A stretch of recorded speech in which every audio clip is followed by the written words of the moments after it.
안녕하세요. 안녕하세요. 하라자매님, 잘 지내셨어요? 네. 요즘 뭐 계속 바쁘시죠? 네. 너무 네, 피곤해요. 그러게요. 먼데 또 출장 갔다 오시고, 지금 오신 거죠, 다시? 네. 오늘 왔어요. 아, 너무 수고하셨네요. 몇 시간이나 운전하신 거예요?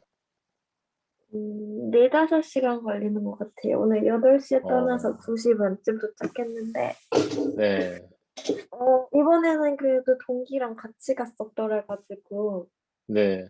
음, 네. 좀 덜 피곤했어요. 운전을 번갈아 가면서 하신 거예요? 네. 올 때는 동기가 해줘 가지고 너무 고마웠어요. 동기는 어, 휴가거든요. 저는 아니고. 휴가인데, 휴가라고 운전해 준 거예요? 휴가라고는 모르는데 그냥 재밌다고 그냥 쭉 자기가 갈 수 어, 있다고. 밤에 잠을 어, 못 자 가지고 저는 지난 밤에. 어, 음 안녕하세요. 안녕하십니까. 안녕하세요. 안녕하세요. 네, 저밖에 자, 없어요. 네? 장미도 있어요? 누구요?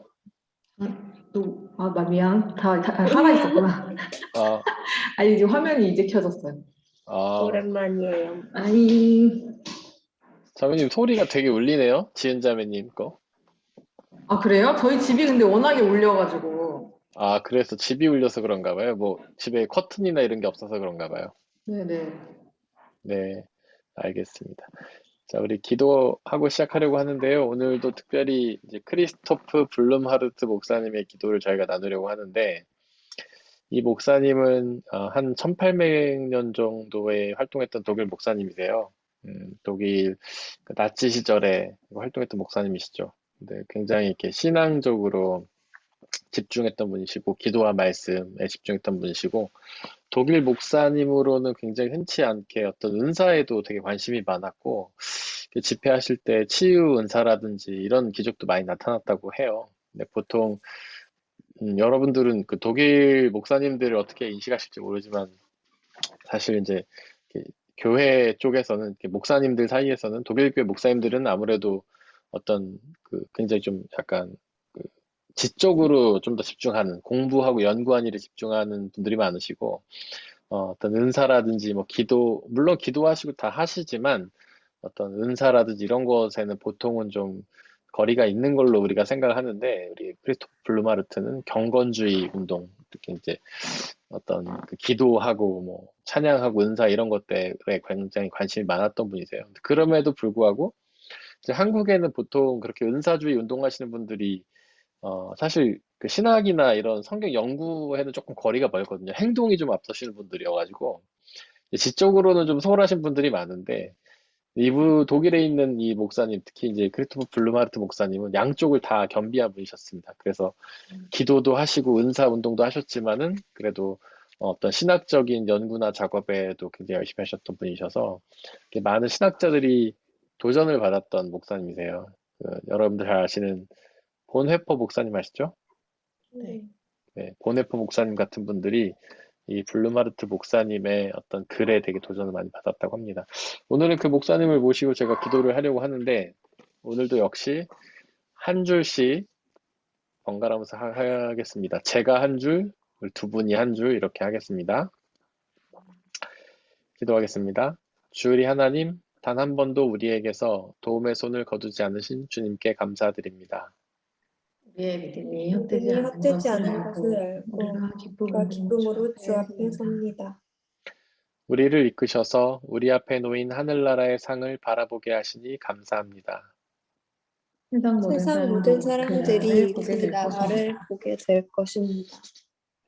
혼자라고 느낄 수 있는 적막한 시간에 우리와 함께 하소서. 인생의 인생의 고난을 고난을 견뎌내고 견뎌내고 유혹에 넘어지지 유혹에 넘어지지 않기를 않도록 우리를 붙드소서. 주께서 우리의 손을 잡고 동행하시니 우리가 요동치 않을 것입니다. 덧없는 이 온 세상에서 세상에서 우리를 우리를 건지실 건지신 분은 분은 바로 바로 주님이십니다. 예수님의 주님이십니다. 이름으로 예수님의 기도드렸습니다. 기도드렸습니다. 아멘. 아멘. 그렇게 이제 영적으로 굉장히 그 깊이가 있으신 목사님들의 기도는 그 몇몇 포인트들이 조금 비슷한 부분이 나와요. 이 블루마르트 목사님도 그런 비슷한 부분이 있는데, 항상 그분들 보면 이렇게 하늘나라에 대해서 관심을 가진다는 겁니다. 이 복음의 핵심이라고 제가 말씀을 드렸었죠. 예수님도 가장 먼저 사역을 시작하시면서 외치셨던 말씀이 회개하라, 하나님 나라가 가까이 왔다, 뭐 하늘나라가 가까이 왔다, 이렇게 외치셨잖아요. 그리고 예수님이 행하셨던 모든 사역들의 핵심도 하나님 나라를 선포하고자 하셨고, 예수님이 우리에게 가르치신 수많은 비유들의 핵심 주제도 하나님 나라였죠. 그러니까 하나님 나라가 복음의 핵심이었다고 볼 수 있는데, 그런 대가 목사님들, 좀 깊이가 있으신 목사님들은 늘 하나님 나라를 구하는 걸 잊지 않으시는 것 같습니다. 예수님의 명령이시기도 하죠. 예수님도 너희는 먼저 하나님의 나라와 의를 구하라고 말씀하시지 않았습니까? 그래서 우리의 가장 중요한 관심사는 하늘나라, 하나님 나라가 되어야 되고, 그것을 위해서 기도하고 간구해야 되는 것 같습니다. 그래서 여러분들은 어떨지 모르겠는데, 저는 사실 이렇게 신학을 공부하면서 예수님의 가르침이 하나님 나라였다는 사실을 들었을 때 굉장히 좀 이렇게 뒤통수를 얻어맞는 느낌이었어요. 왜냐면 교회 다닐 때 별로 그런 얘기 못 들어봤거든요, 저는. 신학교 갔을 때 이런 얘기를 했을 때 뭔가 제가 그동안 잘못 배워왔나? 그 다음에 이상한 걸 배우는 듯한 막 되게 어색한 느낌이 들었거든요. 여러분들은 어떠세요? 그 교회 다니시고 신앙생활 하시면서 하나님 나라에 대한 강조를 많이 이렇게 하셨나요? 들으셨나요? 근데 그걸 많이 안 하는 것 같아요. 한국에서는. 네, 그게 한국에서만 그런 건지 뭐 독일에서도 그런 건지 모르겠는데. 네, 네. 네. 하라자매님 어떠세요? 저는 네, 딱히 네, 하나님 나라 네, 초등학교 때 목사님이 와서 종교 수업 같은 거 했을 때는 음, 어, 초등학교 종교 수업 했을 때는 하나님 나라보다 그냥 이 네, 자연을 하나님이 만든 거니까 우리는 자연을 음, 감사해야 된다 이런 거를 배웠던 것 같고요. 초등학교 때는 네, 그다음에는 어, 그다음에는 이제 뭐 성경이나 뭐 시대적 배경 그런 중고등학교 때는 하나님 나라보다는 종교가 네, 역사의 배경 이런 거나 아니면은 성경이나 아니면 성자들에 대해서 이렇게 음, 배웠고 하나님 나라에 대해서는 그냥 설교나 그냥 네, 우리 세상과 다른 세상, 하나님 나라는 우리 세상과 다른 음, 곳이니까 그거를 추구하면서 사는 그런 네, 설교가 있었던 것 음, 같아서 목사님이 네, 말씀하시는 것처럼 이렇게 하나님 나라에서 음, 뒤통수를 쳤다는 그런 생각을 그런 음. 느낌을 받아본 적은 없어요. 네. 그러니까 그 설교를 들었던 게 독일 교회였던 건가요? 독일 목사님들? 독일 목사님들은 네, 대부분 되게 사회적이나 이런 네, 어 뭐라고 해야지? 폴리티컬한 음, 그런 음, 것에 대해서도 되게 그런 걸 하는 목사님이셨었어요. 네, 지금 우리 사회는 이런 쪽으로 가고 음, 있지만 성경은 이렇게 가르치고 있다, 뭐 이런 식으로. 네. 그러니까 이제 독일 쪽에서도 하나님 나라에 대해서 이야기를 하긴 하는데, 이렇게 이제 타라 자매님이 말씀하신 것처럼 약간 그냥 하나님 나라 자체를 말한다기보다는 그거를 이제 세상과 연결지어서 얘기하는 경우가 많은 것 같아요. 이 땅에 임하시는 하나님 나라. 그래서 어떤 유토피아적인 세계를 말하는 거죠. 좀 더 사람들이 더 나은 세상을 얘기하고, 혹은 뭐 아까 자매님 말씀하신 것처럼 자연을 하나님의 나라 일부라고 표현한다든가 이런 식이 이제 많이 있는 것 같아요. 그게 이제 신학적 흐름의 어떤 영향인데, 정말 예수님이 선포하신 하나님의 나라, 우리가 지금도 어느 정도 경험하지만 죽음 이후에 들어가서 하나님과 살게 되고 영원한 생명을 누릴 그 나라에 대한 강조는 사실 독일도 그렇게 많지는 않은 것 같아요. 한국도 마찬가지고. 네, 자매님도, 우리 지은 자매님도 큰 교회 다니셨지만, 뭐, 큰 교회뿐만 아니라 작은 교회도 다 마찬가지고, 저 또한 그렇게 자라왔고, 하나님 나라에 대한 설교를 정말 손꼽히게 들어본 것 같아요. 그냥 주일학교 때 정말, 주일학교 때 돈으로도 못 가요, 하나님 나라. 뭐 저도 이런 그 걸 생각 불러, 생각했는데. 뭐지? 기차표, 뭐야? 두 번 열차 올라타고서 하늘나라 가지고 이때에는 별로 들어본 적이 없는 것 그냥 같은. 약간 너무 그 부분을 그냥 네, 뭐랄까, 그냥 기본으로 네. 깔고 간다? 약간 이런 식으로 아, 생각하는 것 같아. 그냥 네, 그건 당연한 네, 거니까 일단 제껴놓고 그 다음 거 뭐 약간 네. 이런 느낌? 네. 아니, 그런 것도 있긴 한데, 이제, 만약에 그러려면, 만약에 하나님 나라 자체는 강조하지 않는다 하더라도, 이제 하나님 나라에 우리가 소망을 둬야 된다라든가, 하나님 나라에 들어가기 위해서 뭐 어떤 믿음을 가져야 된다는 거, 이런 식의 이제 강조가 더 필요할 것 같은데, 물론 하긴 한데, 제가 받은 느낌은 조금 더 세상에 관심이 많다는 거죠, 교회가. 이 세상에서 그리스도인도 어떻게 살아야 되는가, 뭐 승리하며 살아야 된다, 뭐 도덕적으로 살아야 된다, 뭐 순종해야 된다, 이런 식의 강조 좀 더 많지 않나 하는 생각이 이제 저는 사실 들고요. 물론 중요하죠. 그런 건 중요하죠. 그리스도인으로 이 땅에서 우리가 어떻게 살아가는가. 왜냐하면 우리가 이 세상에 발을 딛고 살아가기 때문에 우리의 삶의 현장이니까 중요하긴 하지만 그럼에도 불구하고 예수님은 우리에게 끊임없이 이제 하나님 나라를 가르치셨고 그 나라를 바라보라고 하셨고 회개 자체가 우리의 시선을 돌이키는 건데 그게 이제 세상 나라가 아니라 하나님 나라를 이제 바라보는 것이고 네, 그런 것인 게 아닌가 하는 생각이 들고요. 아까도 말씀드렸지만 많은 목사님들의 어떤 우리가 소위 말하는 음, 음, 신앙적인 깊이가 있는 목사님 그렇게 편한지 이제 모르겠는데 가톨릭에서는 뭐 성자라고 얘기하는데 우리 개신교에는 성자라는 개념이 없으니까 그냥 어떤 깊이가 있는 목사님쯤으로밖에 설명을 못할 것 같은데 깊이가 있는 신앙인들 그런 분들의 기도에는 항상 이렇게 하나님 나라에 대한 기도가 꼭 들어간다라는 거죠. 그러니까 그게 이제 복음의 핵심인 것이고 우리의 신앙에 가장 우리가 깊이 가장 중요하게 중점을 두고 나아가야 될 것이 하나님의 나라가 아닌가 그런 생각이 들고 이 세상은 단지 하나님의 나라를 준비하기 위한 하나의 어떤 과도기다 이렇게 성경이 말하고 있고 우리도 그렇게 생각해야 하지 않나 싶습니다. 바로 밑에 줄에 또 나오죠. 세상 모든 사람들이 그 나라를 보게 될 것이다. 네. 그 나라가 임하니까요. 이 세상 모든 사람들이 본다는 거는 어쨌거나 믿는 사람이든 믿지 않는 사람이든 하나님의 나라의 임재를 보게 된다는 거죠. 그래서 믿는 사람들은 그 나라에 들어갈 것이고 믿지 않는 사람들은 음, 보기는 하되 들어가지 못하는 그런 일이 벌어지지 않을까 싶습니다. 그리고 또 공통적으로 나오는 게 또 고독에 대한 이야기도 많이 나와요. 뭐 이건 다 나오는 건 아니다. 고독 다 나오는 건 아니지만 많이 나옵니다. 우리의 신앙은 하나님과 키에르케고르가 그러는 말 했거든요. 키에르케고르 다 아시죠? 아니요. 키에르케고르. 네. 철학자인데 이제 실존주의라는 철학을 했어요. 실존주의가 뭐냐면 쉽게 말하면 우리의 삶의 철학이다라는 거예요. 근데 옛날의 철학은 우리가 형이상학이라고 했거든요. 그 이전의 철학은 형이상학은 뭐냐면 쉽게 말해서 이 세상과 관련이 없는 초월적인 세계를 탐구한다는 게 형이상학이에요. 그러니까 이 세상과 아무 상관이 없는 거예요. 그래서 뭐 플라톤이 이데아를 뭐 탐구했다든가 저 세상 이 세상 넘어 있는 걸 탐구했다면 실존주의는 우리의 삶을 연구한 사람이에요. 그 대표적인 사람이 키에르 케고르거든요. 그러니까 우리의 삶에 과연 고민이 뭐고 문제가 뭔가. 근데 이 사람이 뭐라고 얘기했냐면 하나님 앞에 선 단독자라는 말을 했어요. 그러니까 하나님을 만나기 위해서는 그분 앞에 단독으로 서야 된다는 거죠. 우리가 성경을 자세히 보면 하나님을 만난 사람들 대부분 보면 하나님 앞에 홀로 서거든요.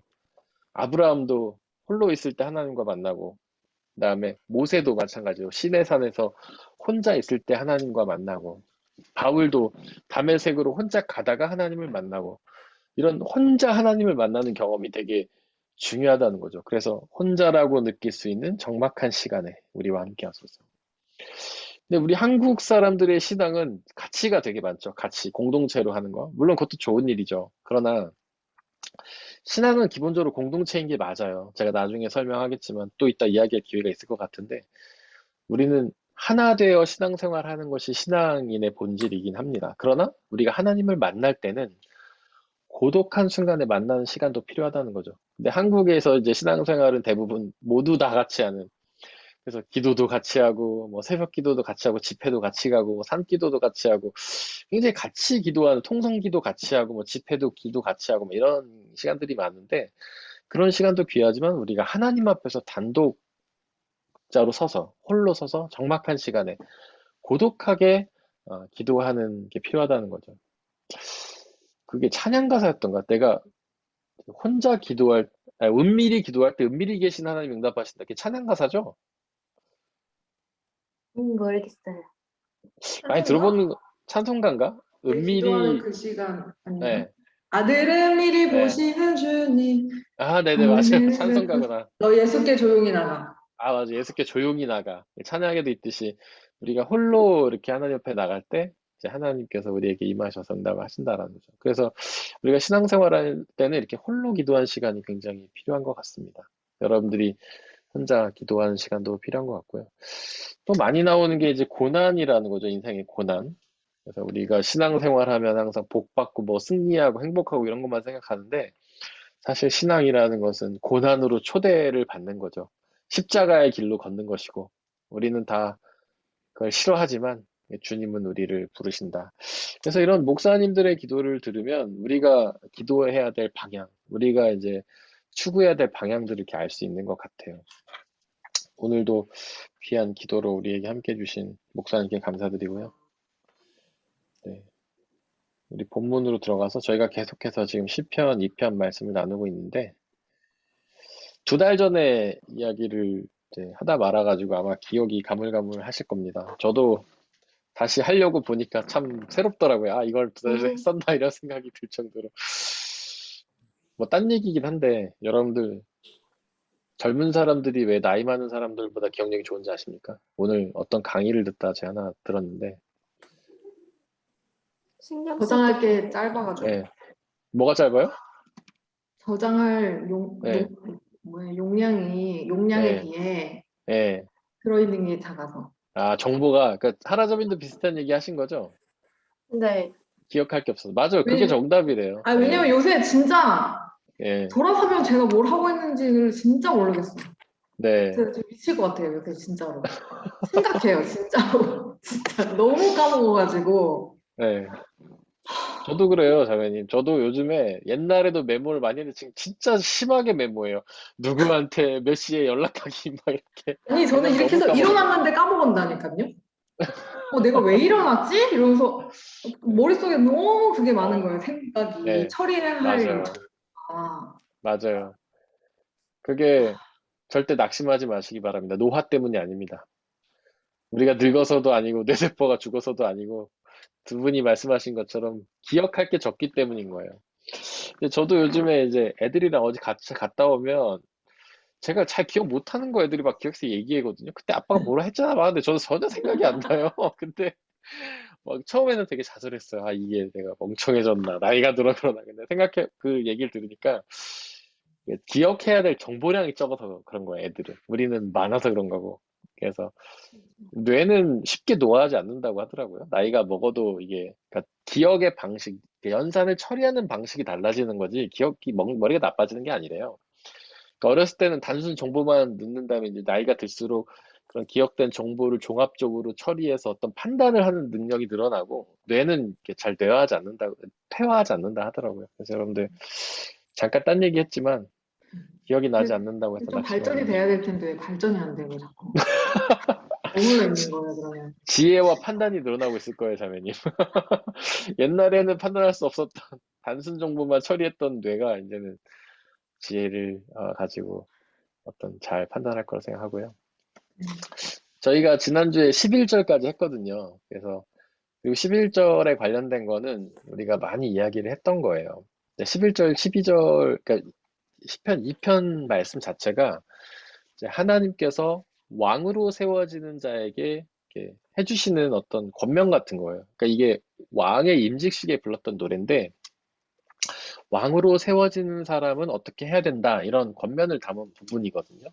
그래서 11절, 12절이 특별히 이제 그 왕은 어떻게 된다 이걸 가르치는데 가장 첫 번째로는 두려운 마음으로 주님을 섬기라라고 돼 있어요. 이거 지난 시간에 제가 한 것이기도 하고 여러분들에게 여러 번 말씀을 드리긴 했는데 우리가 하나님을 향한 감정을 가질 수 있는 여러 가지가 있지만 그중에 가장 첫 번째 그리고 좀 중요한 그런 감정 하나가 두려움이라고 제가 말씀을 드렸었어요. 이거를 우리가 라틴어로 신학적 용어로 뭐라고 하는데 제가 말씀드렸는데 혹시 기억이 나실까요, 여러분들? 제가 자음을 써드리겠습니다. 네 글자예요.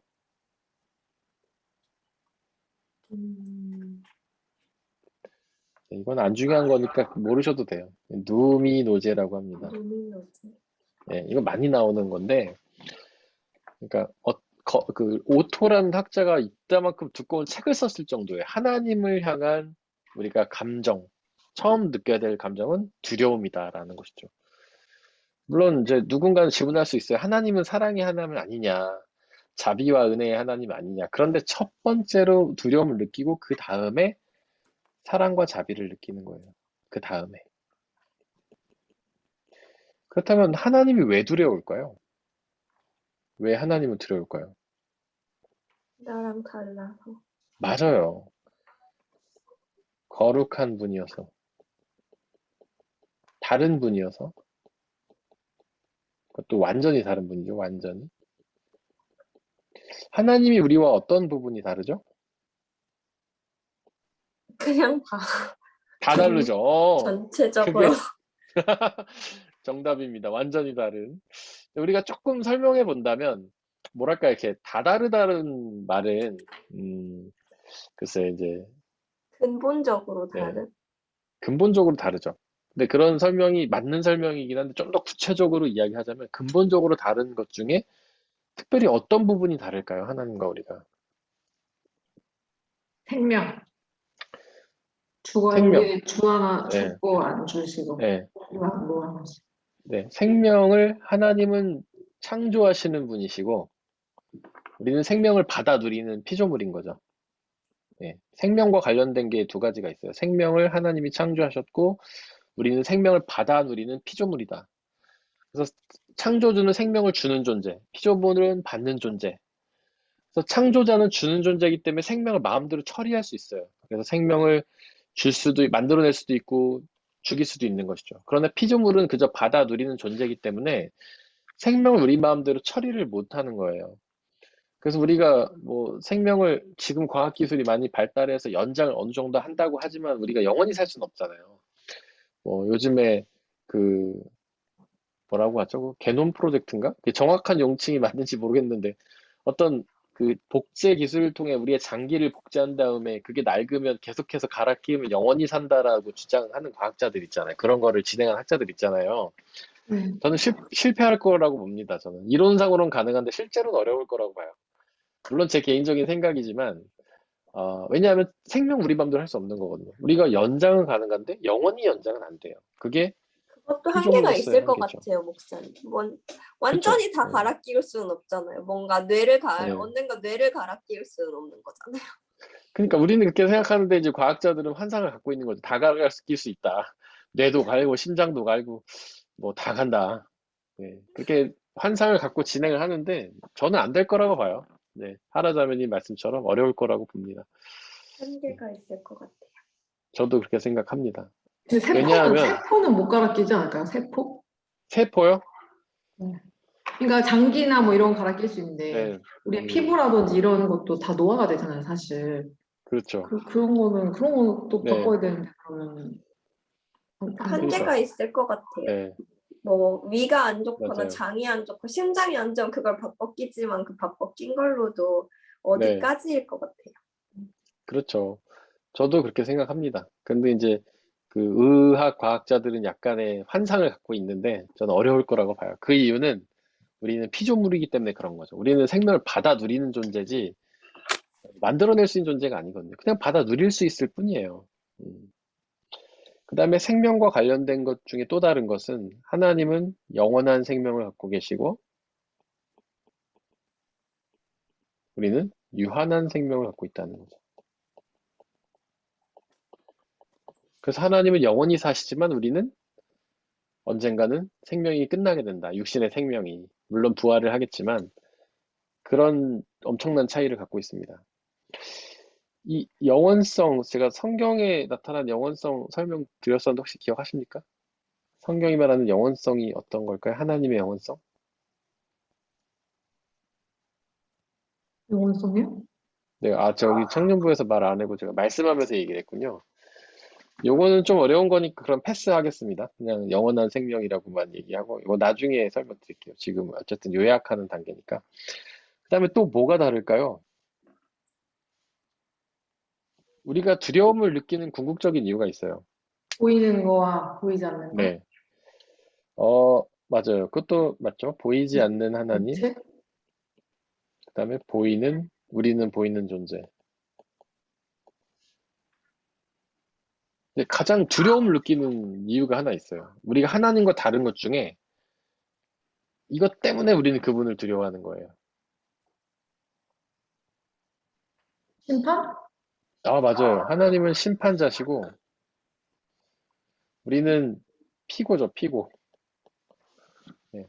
그래서 하나님이 우리의 심판을 하시기 때문에 우리의 미래의 어떤 뭐라 해야 될까 목적지, 하나님 나라를 갈 것인지 지옥 갈 것인지를 결정하는 분이기 때문에 두려운 겁니다. 그래서 하나님을 알게 되면, 하나님을 처음 만나게 되면 이거를 깨닫으니까 두려운 거예요. 일단 뭐 창조자이시고 피조물이니까 두렵기도 하겠죠. 그 다음에 하나님은 전능하시고 우리는 무능하니까 두렵기도 할 거예요. 우리는 능력 있는 존재 앞에 서면 두려움을 느끼잖아요. 또 하나님이 위대하시고 우리는 왜소하니까 두렵기도 할 겁니다. 우리는 키 큰 사람 앞에 가면 두려움을 느끼잖아요.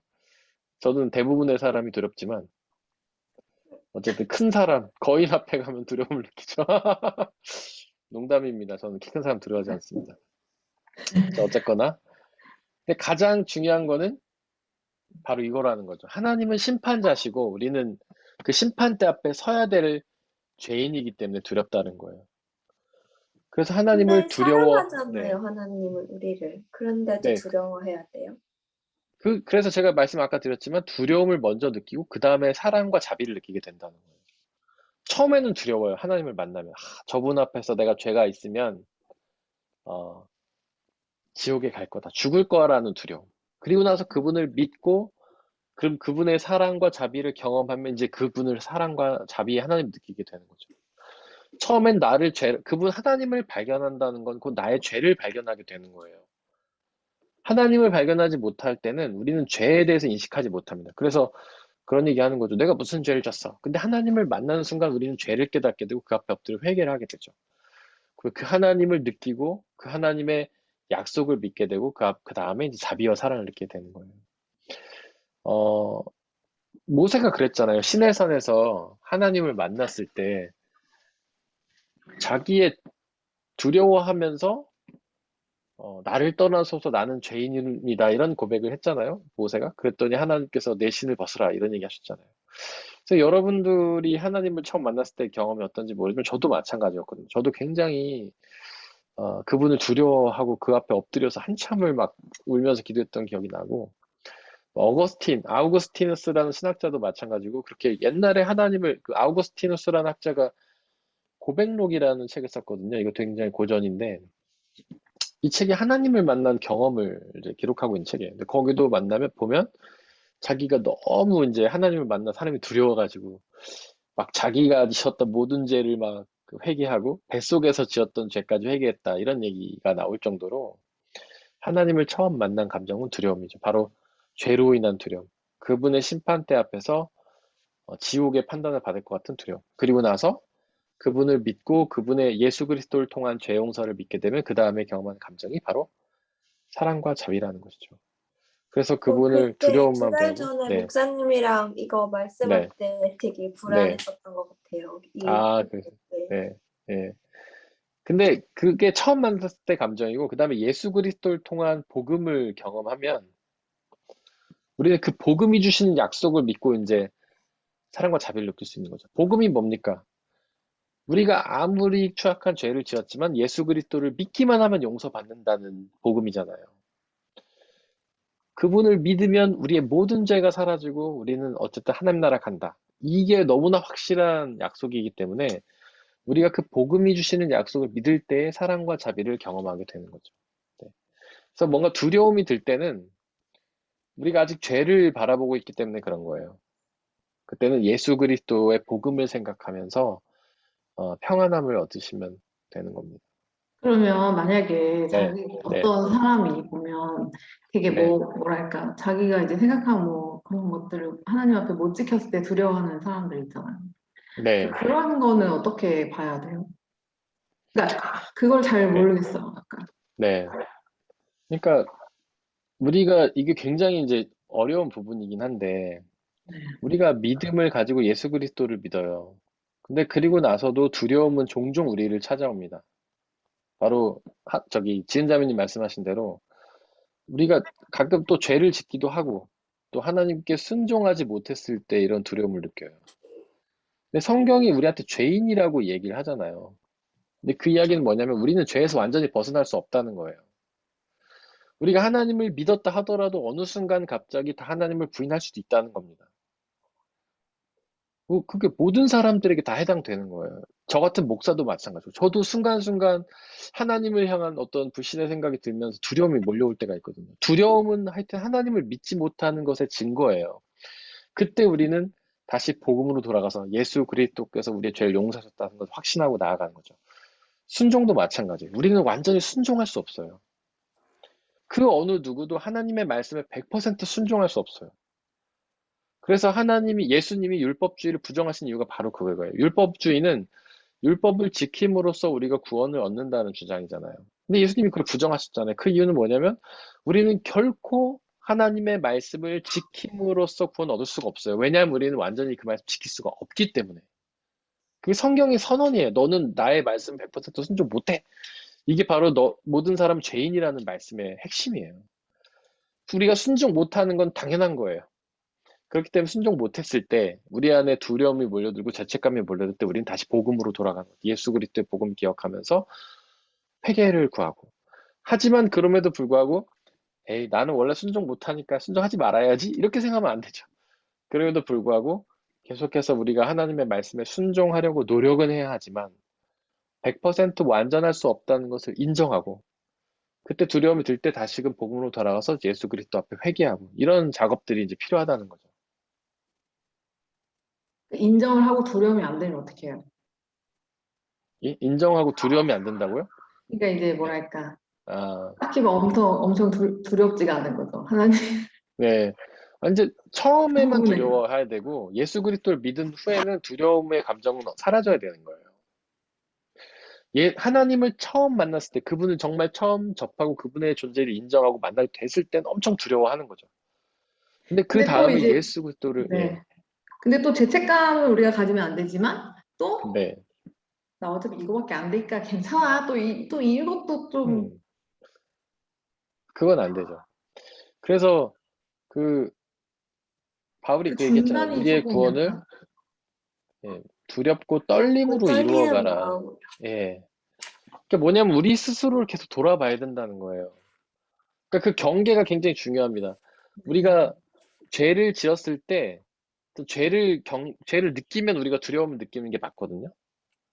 근데 그 두려움조차 없으면 안 되는 거예요. 우리가 죄를 지었을 때는 두려움이 약간 들어야 돼요. 그때 바로 하나님 앞에 나와서 복음을 믿고 회개하면 그 두려움이 사라져야 되는 거예요. 회개하고 났는데도 두려움이 온다면 그 두려움은 사탄이 주는 그 거짓인 거예요. 그거 거짓말인 거죠. 그것을 믿으면 안 되고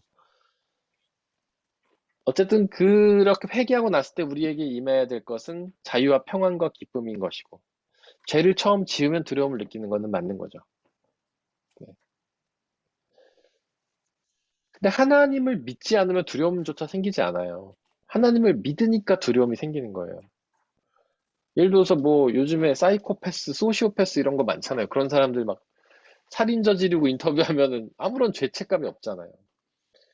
그런 사람들은 그런 죄를 지었을 때 벌을 받을 거를 생각 안 하기 때문에 그런 거예요. 벌을 주는 존재가 있다고 생각하지 않기 때문인 거죠. 뭐 죽으면 끝날 텐데 뭐 사형당하면 끝인데 뭐 이렇게 생각하는 거죠. 뭐 감옥 그냥 가서 쉬고 있으면 되지 뭐. 뭐 이렇게 생각하는 거죠. 그러니까 전혀 죄책감이 없는데 그러나 하나님의 존재, 영원한 멸망이라는 벌이 있다는 하나님의 존재를 믿으면 두려워서 그런 죄를 안 저지르게 되죠. 저지른다 하더라도 두렵고 떨림으로 회개하게 되는 것이고, 그래서 두려움이라는 것은 하나님을 믿을 때 오게 되는 거고, 어떤 죄를 깨달았을 때 오게 되는 것이고, 그건 자연스러운 거예요. 두려움이 왔다고 뭐 잘못된 게 아닙니다. 우리가 하나님을 믿기 때문에 오는 감정이에요.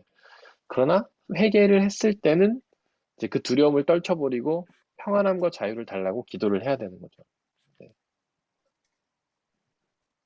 그러니까 더 이상 예수 그리스도를 믿는다면 두려워하지 마시기 바래요, 자매님. 너무 두려워하지 않는 것 같아요, 요새. 맞아요. 우리는 그 경계에 있죠. 너무 두려워하거나 너무 두려워하지 않거나.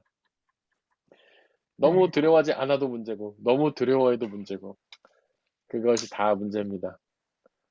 어, 너무 두려워하지 않는다는 것은 우리가 하나님을 인식하지 못하고 살아간다는 것이고, 너무 두려워한다는 것은 예수 그리스도의 복음을 온전히 믿지 못한다는 것이고, 하여튼 그 두 가지가 다 문제이기 때문에, 만약에 그 둘 중에 어떤 현상이 있다면 우리에게는 이제 신앙적인 각성이 필요한 것이죠. 예수 그리스도 앞에 하나 앞에 다시금 돌아가는 어떤 신앙적인 각성이 필요한 거. 우리의 신앙에 문제가 생긴 거예요. 약간 병이 들은 거죠. 그러니까 몸이 아파도 증상이 있잖아요.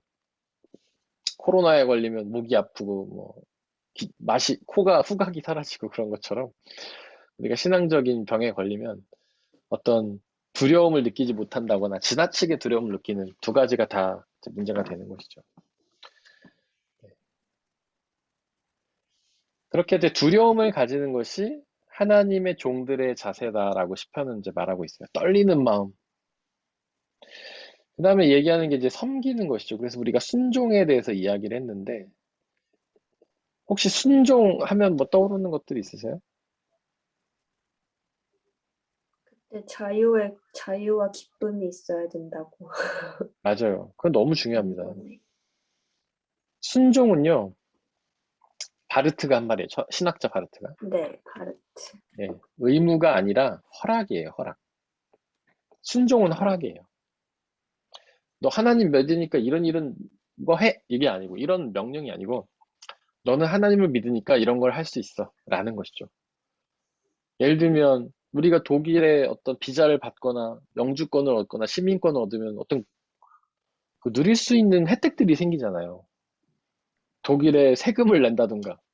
세금도 아무나 냅니까? 시민이나 영주권이나 비자가 있어야 되는 거예요. 아무나 못 냅니다. 돈 막 버는다고 낼 수 있는 게 아니에요.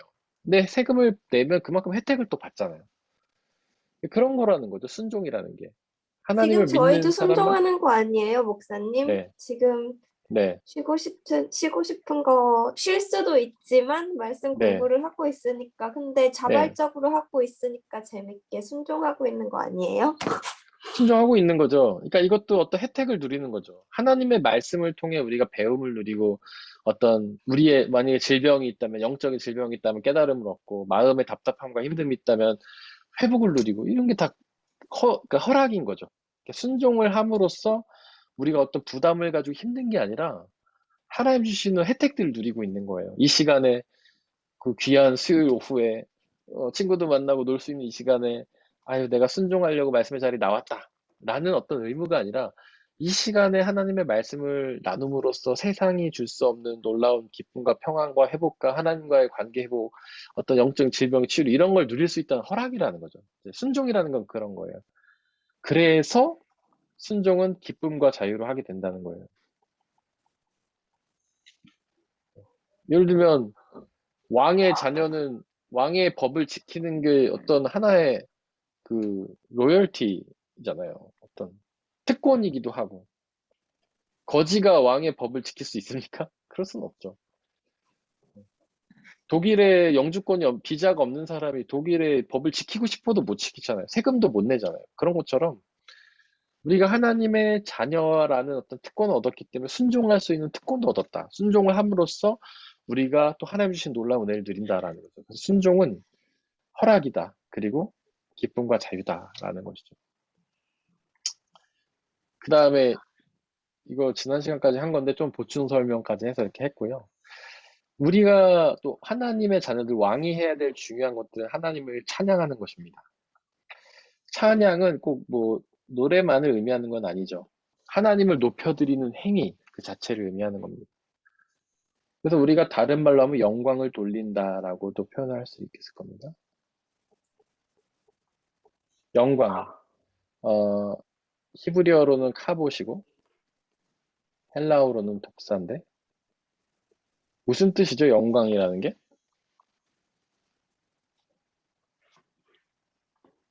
영광? 네, 빛, 빛, 빛내는 건가? 빛나는 거. 빛나는 거 이제 그 네이버 국어사전을 찾아보면 인터넷 국어사전 찾아보면 영광을 치면 반사. 빛나고 높은 영예라고 나와요. 빛나고 높은 아, 영예. 근데 그거는 한글말 사전이고 성경이 말하는 영광은 다른 뜻입니다. 음, 음, 하나님이 드러나는 것을 말해요. 음, 음, 성경에 영광이란 단어가 나왔다. 그럼 하나님이 드러나신다 이렇게 생각하시면 돼요. 뭐 예수 그리스도에게 영광이 나타났다. 그럼 아 예수님에게서 하나님이 나타났다 이런 뜻이에요. 그곳에 영광이 가득했다. 그럼 또 그곳에 하나님이 임하셨다 이런 뜻이에요. 그렇게 이해를 하시면 돼요. 음, 그래서 우리가 뭐 그 한국말 사전 그거 이해하는 것 때문에 우리는 아, 빛나고 높은 영예 이런 걸 생각하는데 성경이 말하는 영광은 하나님이 나타나셨다.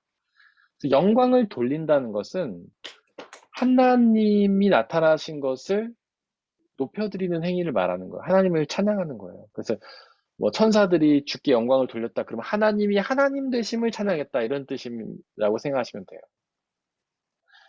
근데 하나님이 하나님을 찬양하는 거를 굉장히 중요한 거예요.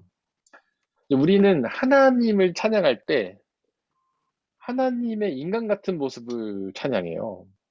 예를 들면 뭐 그 우리의 생각대로 일하시면 막 하나님을 찬양한다던가 내가 원하는 거를 들어주시면 찬양한다던가 이렇게 한단 말이죠. 근데 그거는 하나님이 하나님 되심을 찬양하는 게 아니고 하나님이 인간처럼 나타나심을 찬양하는 거예요. 영광을 돌린다라고 말할 수 없어요, 사실은.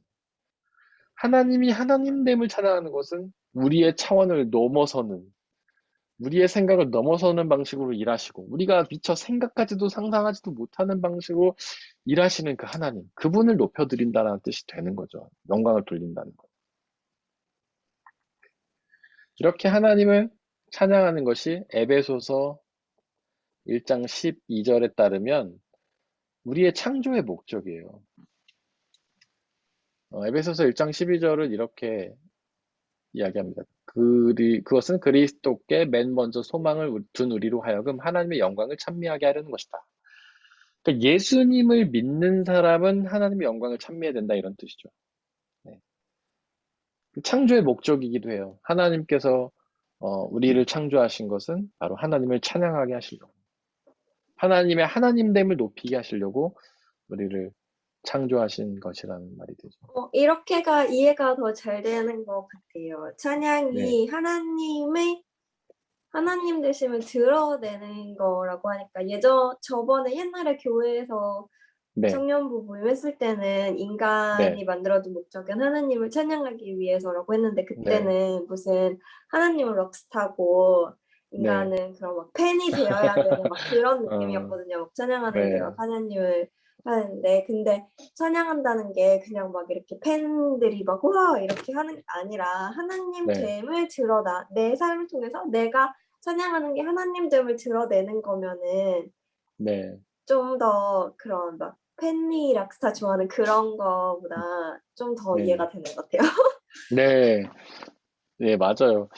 그러니까 하나님이 말씀하신 것처럼 사실 많은 사람들이 그렇게 이제 오해를 하는 거죠. 그냥 우리보다 좀 더 나은 존재, 막 그 팬 같은 뭔가 스타 같은 존재를 높여드리는 것처럼 생각하는데 그게 아니라 하나님이 하나님 되심을 높여드리는 거. 근데 그것 자체가 그냥 높여드린다라는 고백이 그냥 뭐 찬양하고 높여드린다 이런 거라기보다는 그 하나님 정말 믿고 인정한다는 뜻도 있는 근데 거거든요. 그게 높이는 네, 게 나랑 다른 거를 그냥 드러내는 거니까 그게 네, 그냥 높인다고 하니까 뭔가 어 네, 내가 막 이렇게 쳐가지고 막 음, 그러는 게 아니라 그냥 하나님 네, 자체가 그냥 그런 거니까 그 하나님 네, 자체인 거를 그렇게 말하는 거니까 거기서 좀 네, 더 이해가 더 잘 되는. 네, 맞습니다. 우리가 하나님을 하나님으로 인정하는 것, 그것이 우리의 삶의 목적인 거죠. 근데 그게 우리 현실의 삶에서 되게 필요한데 우리는 그러지 못할 때가 이제 많이 있어요. 예를 들면 자꾸 하나님 우리의 생각 안에 가두는 거죠. 하나님은 이렇게 일하실 거야. 내 소원 이렇게 들어주실 거야. 그렇게 들어주시면 하나님 아멘 하고 안 들어주시면 하나님 없나? 하나님 왜 나 싫어하시나? 이렇게 생각하는 거죠. 근데 그거는 하나님을 하나님으로 높여드리는 게 아닌 거죠. 그분이 우리의 생각을 초월하시고 우리의 어떤 상상을 초월하는 방식으로 일하실 것을 기대하는 거. 그게 그리고 삶 속에서 그렇게 하나님께 감사와 찬양과 기대와 그렇게 돌리며 살아가는 것이 바로 영광 돌리며 산다는 것이라는 거예요. 말고 노래하고 뭐 높여드리고 박수치고 이런 것뿐만 아니라 우리의 삶에서 그 하나님이 우리와 다른 방식으로 일하신다는 사실을 인정하면서 기뻐하고 감사하며 사는 것. 그거 자체가 이제 찬양을 돌리는 삶이라는 거죠. 네. 그 찬양한다는 것 자체를 또 이제 예배라고도 할 수 있을 겁니다. 예배. 예배가 뭘까요, 여러분들? 예배가 뭐라고 생각하십니까? 하나님을 찬양합니다. 저 네. 그게 예, 궁금했는데 네, 독일에서는 예배를 고테스딘스트라고 하잖아요. 네. 봉사하는 거예요? 제가 바로 그 얘기를 하려고 했어요, 지금. 테스,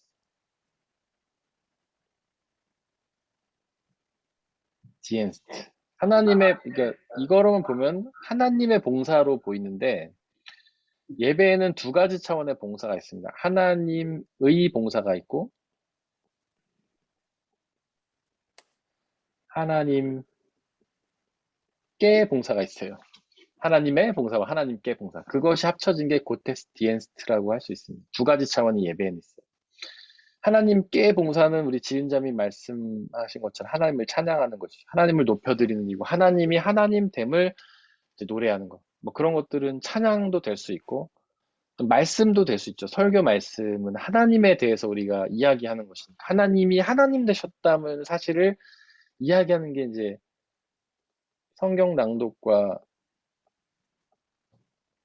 설교잖아요. 하나님께 봉사, 뭐 기도도 될 수도 있고. 하나님의 봉사는 하나님께서 우리에게 해주시는 봉사예요. 뭐 성경 낭독과 설교도 이 부분에도 속합니다. 하나님께서 우리에게 당신의 뜻을 알려주시는 거. 이게 하나님의 봉사인 거죠. 그다음에 성찬도 될 수 있겠죠. 성찬을 통해서 우리에게 예수 그리스도의 죽으셨다 부활하신 몸의 은혜를 우리에게 주시는 성령 임재의 은혜. 그래서 예배는 이 두 가지 차원이 존재합니다. 하나님의 봉사와 하나님께 봉사. 예배는 그 두 가지예요.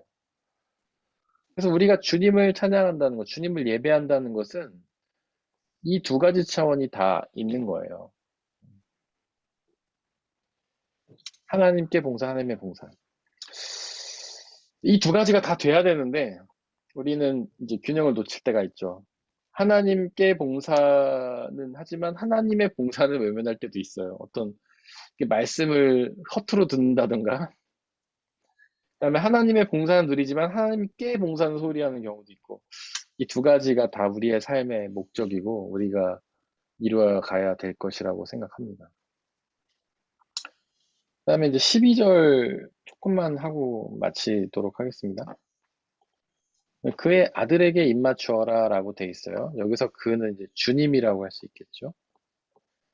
주님의 아들이라는 것은 이제 여기서 사실 시편에서 의미하는 거는 하나님의 모든 종들을 의미하는 거예요.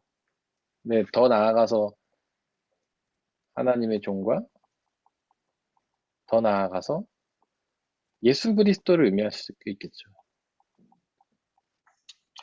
여러분들, 근데 시편은 구약의 말씀이잖아요. 네. 구약의 말씀이 예수 그리스도를 알 리가 없잖아요. 근데 어떻게 우리는 구약의 말씀을 통해서 예수 그리스도를 떠올릴 수 있는 걸까요? 이건 뭐 짜맞추기가 아닙니다. 이건 히브리적 사고방식인데 보통 일반적인 서양적 사고방식은 시간은 흐르는 시간이죠. 제가 이거 몇 번 말씀드렸는데 크로노스의 시간.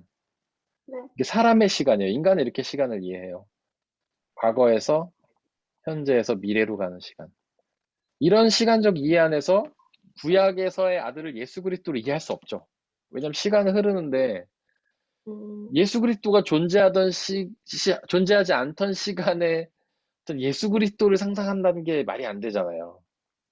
그런데 헬라적 시간, 그리고 이제 히브리적 시간, 카이로스.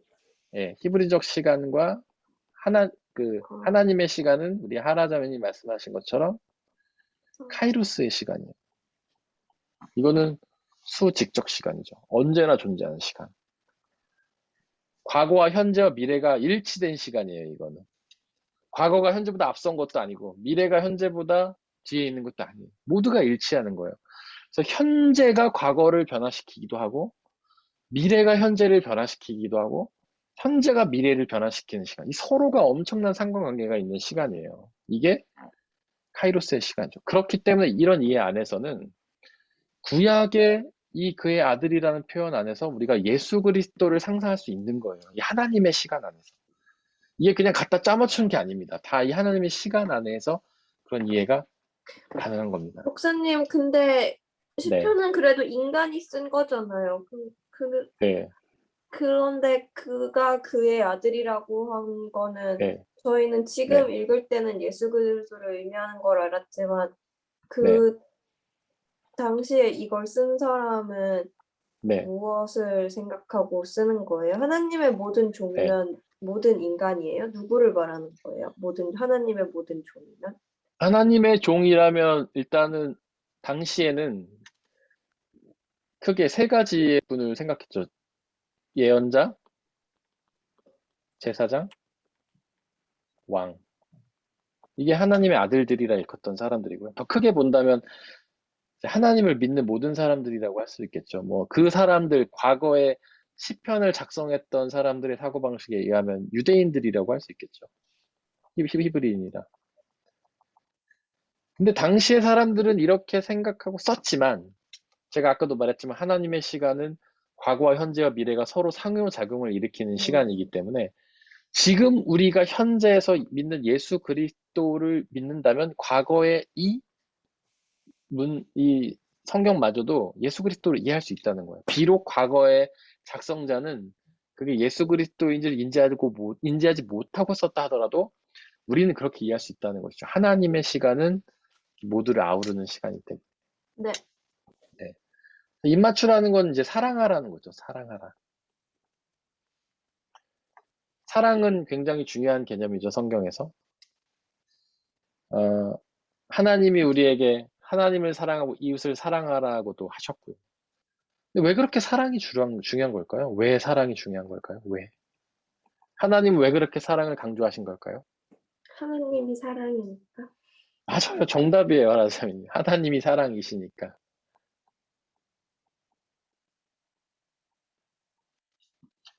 하나님이 사랑. 이코르. God is love. 하나님이 사랑이니까. 그, 어, 하나님이 우리를 창조하실 때 하나님의 형상대로 창조하셨다고 하잖아요. 형상. 형상이란 단어를 들으면 어떤 느낌이 생각나세요? 형상이란 단어? 모양, 모습, 그러니까 물체. 그렇죠. 모양이나 뭐 모습, 영어로 하면 shape 이를 떠올리겠죠. 근데 이 형상이란 말이 굉장히 잘못 번역됐어요. 이거를 뜻하는 히브리어는 첼렘이라는 말이에요. 첼렘. 영어는 이걸 뭐라고 번역하냐면 이미지라고 번역해요. 이미지가 뭡니까? 형상이에요? 모양이에요? 아니요. 아니죠. 어떤 내면에 있는 모습을 뜻하는 거잖아요. 그래서 이거를 오히려 본성이라고 번역을 했으면 이해가 더 쉬울 것 같아요. 그러니까 하나님이 우리를 하나님의 형상대로 지었다 그러면 우리는 뭘 생각하냐면 야, 하나님이 우리처럼 팔다리가 있고 입도 있고 머리카락도 있고 뭐 이렇게 생각을 하잖아요. 그게 아니라는 거예요. 우리는 하나님의 본성대로 창조받았다. 하나님의 본성. 근데 하나님의 본성이 뭐예요? 바로 사랑. 사랑이라는 거죠. 그래서 우리는 하나님의 사랑을 따라 창조되었다 이런 뜻이에요. 하나님의 사랑에 의해서 창조됐다고도 이해할 수 있고 하나님의 사랑을 우리 가운데 물려받았다고 이해할 수 있어요. 그래서 태초에 인간인 아담은 에덴 동산에서 하나님과 사랑을 나눴던 곳이죠. 그리고 하나님께서 아담과 하와를 사랑으로 하나의 부부라는 연을 주셔서 묶으셨던 것이죠. 그때 우리의 마음에도 하나님의 본성인 사랑이 있었기 때문에. 근데 죄를 지은 다음에 그 사랑이 퇴색이 되죠. 완전한 사랑. 그래서 하나님과의 사랑이 깨지고 사람들과의 사랑도 깨지고, 그러고 사랑이 깨지자마자 처음에 한 게 뭐예요? 서로 삿대질하면서 욕한 거 아니었어요? 저 여자 때문에 내가 타락했다, 하나님한테. 서로 삿대질하고 욕하고. 그리고 나서 그의 자녀들은 동생과 형이 서로 살인을 하는 그런 일이 벌어지고. 바로 죄를 지면서 이 사랑이 손상을 받았기 때문에 그런 것이죠. 오늘은 여기까지 하려고 합니다. 그리고 이어서 다음 시간에 하려고 하고요. 이제 서로 혹시 여기에 관련해서 질문이 있으실까요? 아니요. 질문이나 나누고 싶은 게 없으시면 서로 기도 제목을 나누도록 하겠습니다. 우리 하라자매님부터 할까요? 저요? 네, 제목이요? 네. 근황 토크와 함께 기도 제목 아, 나누시면 될 것 같아요. 근황 토크요? 네, 음, 저는 지난 3개월 사이에 네, 한 5년은 늙은 것 같아요.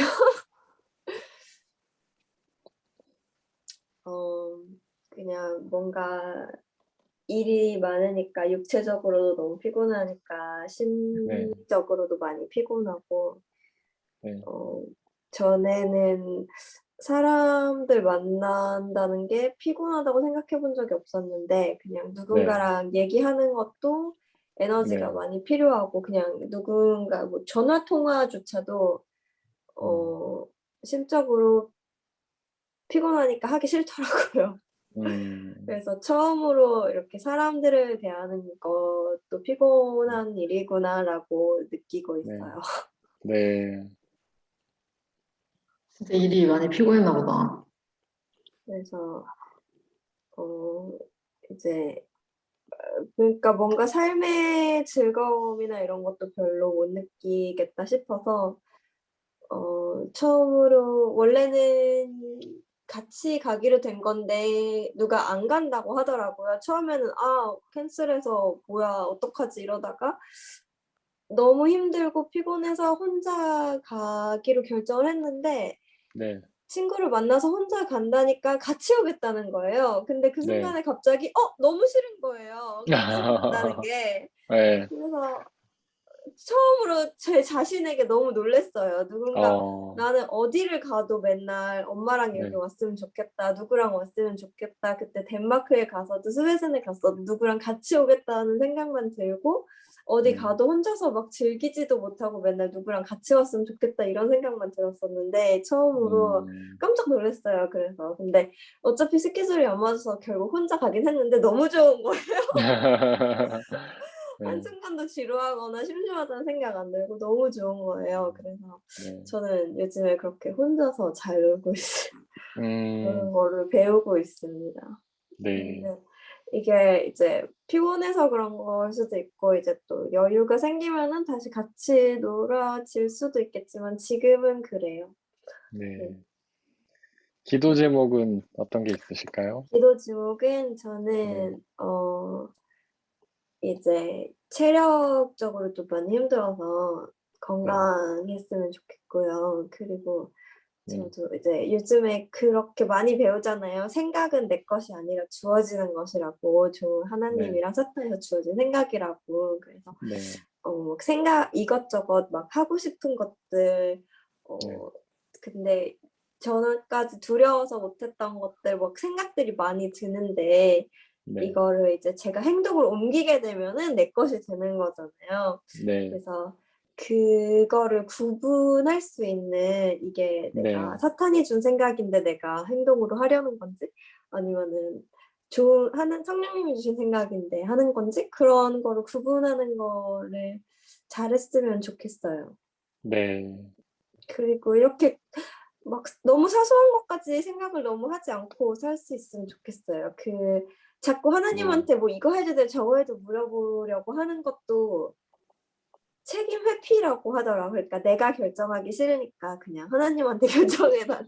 아, 네, 그렇습니다. 네, 알겠습니다. 지은 자매님 근황 토크와 기도 제목 부탁드립니다. 저는 그저께 네. 되게 백신 2차 맞았거든요. 아, 야, 일요일에 예배 끝나고. 네, 음, 네, 그랬는데 이제 저는 괜찮아요. 원래 피곤해서 그랬나 늘. 네, 근데 월요일은 조금 힘들었고 네, 막 이렇게 좀 두드려 맞은 것처럼 그러긴 했는데 이제 다음 날부터는 조금 그래도 좀 괜찮았던 것 같아요. 오히려 1차 네, 맞았을 때는 그 주 내내 너무 피곤했거든요. 계속 막 멍 언니 뭐 때리고 받았어요? 화이자 계속 멍 때리고 막 이랬었는데 네, 2차 때는 그냥 첫날 정도만 조금 그래도 그리고 어제도 그냥 조금 뭐 허리 이게 그냥 어깨랑 막 허리가 너무 아파가지고 이게 좀 네, 확실히 쑤신다 이렇게 하는데 이제 오늘은 또 확실히 많이 괜찮아진 것 같아요. 그래서 네, 그래서 어쨌든 잘 맞았고 네, 그리고 이제 제가 이제 무디슐레 지원하는 것들은 다 마무리가 됐거든요. 그래서 네, 이제 뭐냐 이제 학생이 오기를 기다려야 되겠죠? 그래서 네, 잘 맞는 학생들 만날 수 있었으면 좋겠고 네, 그리고 비자는 일단 그 픽지원으로 받긴 했는데 이제 이걸 가지고 어떻게 왜냐면 이게 약간 뭐라 해야 되지? 페스트 하는 그런 페어트락이 나오는 게 아니라 이제 뭐 예를 들면 코오퍼레이션 파트너 이런 식의 계약을 쓰는 거고 그래가지고 네, 그걸로 어떻게 비자 쪽에서 이제 할 수 있을지 좀 그러니까 어떻게 이야기를 해야 하는 게 맞는 건지 약간 좀 생각이 좀 들긴 해요. 네, 그래서 일단은 뭐 시작하면서 그리고 이걸로 또 이제 보험도 좀 바꿔야 될 것 같은데 제가 보험이 네, 너무 많이 내고 있잖아요. 그래서 네, 잘 될 수 있을지 그것도 잘 모르겠어요. 네, 고민이에요. 무슨 네, 보험이요, 언니? 아니 근데 지금 프리바시인데 나는 계속 공보험으로 바꾸고 싶은데 이제 아, 일자리 크랑켄 카세요?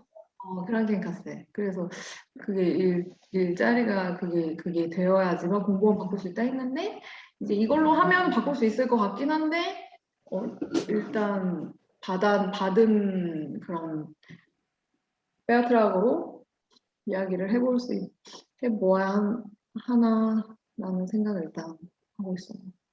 네. 기도 제목은 어떤 게 있을까요, 저는? 일단 이게 다 기도 제목이고요, 우선. 아, 근원과 함께 기도 제목. 네, 그냥 가기 기도 제목이고, 그다음에 네, 제가 요새 집에서 연습을 좀 하고 있는데, 네, 어쨌든 요새 좀 노래하는 게 너무 재밌어. 네,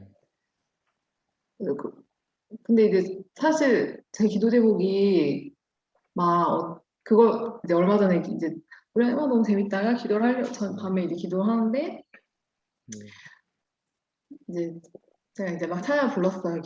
하는 시간에 네, 하다가 그때 딱 들었던 생각이 제 기도 제목이 그거였거든요. 그러니까 한 곡을 하거나 찬양을 하더라도 내 스스로가 너무 좀 행복하고 좀 만족하고 또 자기 만족도 중요하니까 노래할 때 근데 이제 우리는 알잖아요. 내가 뭐가 문제고 계속 이게 안 된다, 불편하다 네, 막 그런 게 너무 느껴지기 때문에 그런 부분에서 항상 좀 많이 힘들었었는데 좀 요새 연습하는데 약간 제가 스스로 그런 부분들이 좀 많이 깨달게 좀 해결된 부분이 있어서 조금씩 그래도 제 스스로가 어쨌든 좀 즐겁게 하고 있었던 것 같아요. 네, 근데 그날 기도를 하는데 어쨌든 그날 이제 그 찬양을 하는데 너무 그 찬양에 만족하는 제 모습을 보면서 음, 순간 그런 생각이 들었어. 내가 기도했던 게 뭐 어떻게 어떻게 잘 되게 해달라 막 사실 그런 기도는 안 했었고 사실 포기했다고 해야 될지 안 해야 될지 뭐 그런 건 잘 모르겠지만 어느 순간부터 그거보다 제 스스로가 행복할 수 있었으면 좋겠다라는 기도를 그런 생각 많이 했었는데 네, 그날 그런 생각이 들더라고요. 하나님께서 나한테 기도를 이루어 주셨구나. 제가 네, 찬양을 하면서 너무 기쁘더라고요. 그러니까 너무 편안하더라고요. 제 음, 스스로가. 네, 그게 지금 진짜 많은 큰 발전이거든요. 네, 뭐가 번민에 빠지지 않고 약간 하는 네, 그런 게 있었어요. 그래서 그래 그것만으로도 하나님께서 나한테 기도 응답을 해주셨다는 생각이 들어서 네, 되게 감사했고 어, 어쨌든 소박한 기도 제목이라고 생각했는데 그게 항상 이루어지지 않아서 항상 힘들었거든요. 근데 네, 그리고 이제는 그런 걸 통해서 또 그런 생각이 들더라고요. 제가 이제 누군가를 가르친다고 생각을 하니까 이제 제 네, 스스로가 뭔가 노래하는 거를 좀 이제 좀 안 하지 않나. 이제 안 하게 음, 되지 않을까?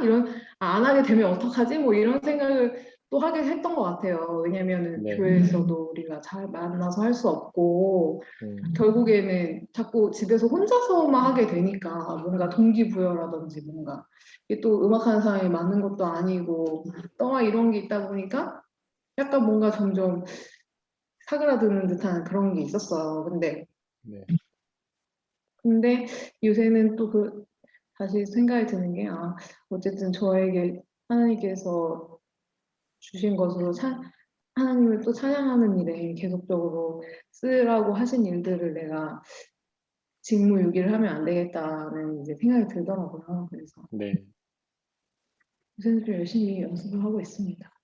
그래. 네, 그걸 통해서 요새는 조금 그냥 그런 마음이 생기는 것 같아요. 조금 더 이제 좀 앞으로 나아가 보자. 저는 네, 오히려 오랜 시간 동안 하나랑은 반대인 것 같아요. 오랜 시간 동안 음, 사람 만나는 것도 싫고 너무 피곤하고 그냥 음, 항상 그냥 혼자 있는 게 더 좋고 너무 피곤하고 항상 그냥 뭔가 그런 게 힘듦이 많았었는데 이제 네, 요새는 이제 개구리가 뛰기 전에 움츠렸다면 나에게 이제 앞으로 더 나아갈 수 있는 시간이 필요하지 않을까 그런 생각이 음, 들어서 그거에 대해서 조금 기도해 주셨으면 좋겠어요. 네, 알겠습니다. 저는 너무 잘 지냈고요.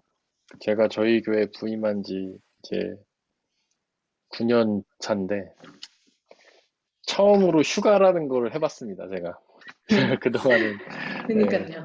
폴차이트로 있지 않았는데, 올해 처음 계약을 이렇게 해서 저보고 운영위원회에서 휴가를 가라고 해가지고, 처음으로 휴가란 걸 해봤는데, 휴가가 목사님, 좋긴 근데 좋더군요. 음? 금요기도회는 계속 하셨으니까 아, 휴가 아니었잖아요. 뭐 어쩔 수 없었습니다. 금요기도에는 대체자가 없어가지고, 음, 뭐 어차피 그것도 기도하는 일이니까. 휴식 하시면 되잖아요. 여름 예. 휴가. 아니, 근데 이제 그게, 이게 이론상으로는 휴식이 해야지 맞긴 맞는데, 그래도 교회가 금요기도회를 안 한다는 게 좀 상상이 안 가는 일이어서 일단 했고요. 그래도 잘 쉬었습니다. 제가 독일에 와서 10년 동안 이렇게 오랫동안 뭔가 쉬어본 일은 정말 처음인 것 같고요. 그래도 네, 휴가라는 게 좋은 거구나라는 생각이 들었고, 끝날 때쯤 되니까 더 놀고 싶다 이런 생각이. 2주 좀 짧은 것 같은데. 맞아요. 목사님, 한편은 다음에는 사주 쉬세요. 네, 독일 교회 목사님들은 4주씩 쉬던데 저에게는 아직 좀 너무 먼 산이고요. 어쨌든 그래서 되게 좋은 시간이었고, 예, 마음껏 쉬어보고 또 가족들과도 함께 좋은 시간 보냈고요. 이 기도 제목은 늘 같은 것 같아요. 이렇게 설교라는 게 제가 생각해 보니까 벌써 10년 정도를 이제 사역하면서 설교를 했는데 보니까 한 설교만 해도 거의 한 4, 500편은 될 것 같더라고요. 뭐 세어보진 않았지만. 근데 그렇게 해도 너무 어려운 것 같아요. 할 때마다 어렵고, 할수록 더 어렵고, 성도님들께 좀 하나님 말씀을 좀 쉽게 전하고 싶다는 게 늘 기도 제목인데, 갈수록 어려워지고, 갈수록 길어지고, 이게 보면서 참 좌절하고 낙심하고, 아무리 쉽게 해야지 근데 잘 안 되는 저를 보면서, 야, 참 안타깝다는 생각이 많이 들었는데, 여러분께서 기도 많이 해주셔서, 목사님, 주님이 좀, 지식이 그만큼 늘어나서 더 어려워지는 게 아니에요? 많이 그런 것 알수록 더 같아요. 쉽게 하기가 어렵잖아요. 근데 그게 이제 은사인 것 같은데 저에게 아직 그런 은사는 없는 것 같습니다. 쉽게가 잘 안 되고 쉽게 해야지 하는데도 잘 안 되고 네. 아니요, 하여튼, 저는 쉬운 네. 것 같아요. 다른 것보다 훨씬 아, 더 이해하기도 좋고, 이번에 찬양을 이해해서 너무 재밌었어요, 이번 시간. 힘 주셔서 감사합니다. 찬양 계속해서, 뭐요? 네? 이번에 뭐? 찬양을 이해해서. 아, 음, 계속해서 기도해 주셔서, 이제 주님이 지혜 주셔서 하나님 말씀도 잘 이해하고 쉽게 잘 전할 수 있게 해달라고 기도해 주시면 좋겠습니다. 이 시간에 우리 서로를 위해서 같이 잠깐 기도하고, 우리 지은 자매님 한번 기도해 주시고 마칠까요? 근데 우리 교회는 계속 네. 그냥 이제 일단 계속 이런 식으로 계속 쭉 가야 되는 거죠? 어떤 그냥 뭐 식이요? 예배 끝나고 빨리 가고 네. 이런 거. 아무래도 이제 예배 끝나고, 뭐 식사를 한다거나 이런 건 어려울 것 같고, 네, 네, 이번 주부터는 저희가 지금 운영위원회랑 재직회랑 논의 중이긴 한데, 예배 시간에 찬양은 그냥 부르기로 했어요. 저도 그냥 이제 MR로 안 하고, 다 반주하고 찬양하고, 근데 너무 답답해 죽을 것 성도들도 같아요, 목사님 진짜로. 뭐 해서? 답답해서요? 네, 네. 이번 근질근질해요, 뭔가 주부터, 자꾸. 그니까요. 이제 마스크는 끼고 찬양을 하는 걸로. 독일 음, 에서 가능한 걸 알고는 있었는데 저희가 좀 아무래도 조심하려고 그렇게 한 게 있었는데 일단 마스크 끼고 조용히 찬양하는 걸로 하기로 했고요. 그리고 네. 모임들은 뭐 당분간은 어려울 수 있을 것 같은데 조금씩 이제 소그룹이나 이런 거는 뭐 바로는 어렵겠지만 어쨌든 이제 모임을 조금씩 시작해 보려고 합니다. 그래서 기도 많이 해주시기를 바라고요. 네. 네. 이 시간에 우리 서로를 위해서 또 우리 교회 코로나 상황의 극복과 교회의 회복을 위해서도 기도해 주시고, 우리 지은 자매님 한번 기도해 주시고, 마치도록 하겠습니다. 사랑과 은혜 하나님, 우리 사랑하는 귀한 하라 자매님 위해서 기도합니다. 하나님, 요즘 너무 일이 많아서 피곤한 가운데 있는데, 하나님께서 함께 해주셔서 그 피곤한 가운데 회복을 주시고, 하나님 주신 힘으로 그 모든 일들을 잘 감당할 수 있도록 은혜를 주시옵소서. 하나님, 이제 이 많은 일들 하나님께서 잘 정직하게 해주시고, 하나님, 늘 하나님 회복되어서 기쁨과 평안함을 그런 모든 일들을 잘 지롭게 전할 수 있도록 역사해 주시고 하나님 체력과 건강을 주셔서 힘들지 않고 주님 앞에 온전히 나아갈 수 있도록 역사해 주시길 소망합니다.